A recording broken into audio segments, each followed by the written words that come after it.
พิธีแล้วพี่น้องบ้านนี้เข้าพิธีอันจูดเลยเด้อพี่น้องเด้อบ้านนี้เด้อไปพี่น้องไปเตรียมไ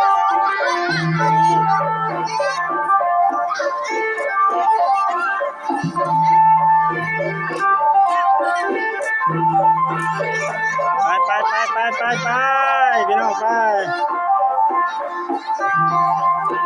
ปเอาร้อยแต่เอา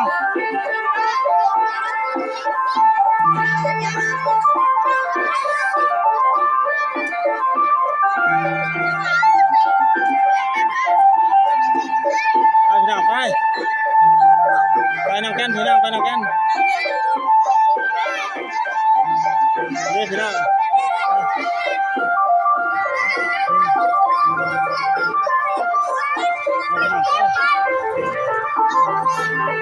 ไปFC บ่นี่ก็ดี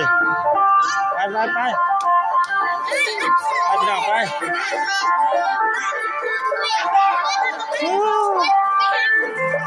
ม่วนบ่พี่น้องม่วนบ่โอ้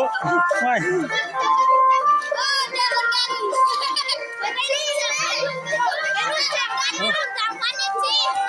FC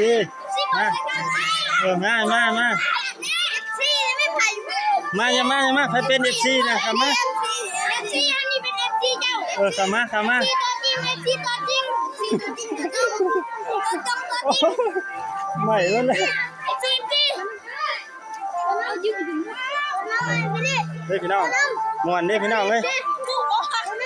ฮักว่าใต้โลดเย็นนะยังบ่ทันได้หอบเลยใช่ได้พี่น้องเฮาก็ได้ถึงหอบพุ่นว่าอันนี้สิเป็นการเรียนเทียนเด้อพี่น้องเด้อออกพรรษาลาพระเจ้าอยู่ที่วัดบ้านนาซานครับพี่น้องก็ติดตามกดยูทูบต่อใส่คำกันเอาเด้อฝากอันพี่น้องกดติดตามช่อง YouTube บ่าวใส่คำ Channel เด้อพี่น้องเด้อถ้าว่าอันเลื่อนเข้ามาเห็นอันคลิปบ่าวใส่คำนะพี่น้อง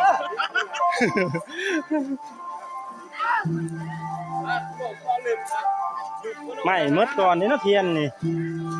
น้อยนวลเทียนแล้วไปก่อนได้นี่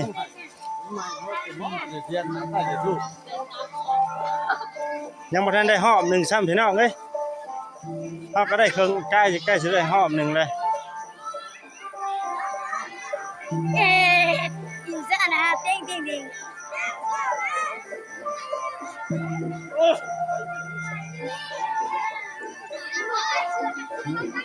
ม่วนบ่พี่น้องม่วนบ่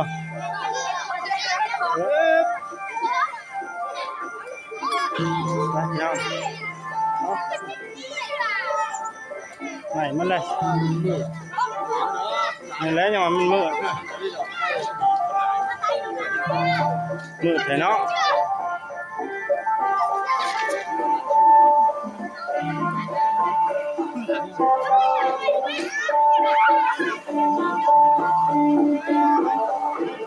หมดแล้วพี่น้องเลยเอาเลยลืมเซฟก่อนแล้ว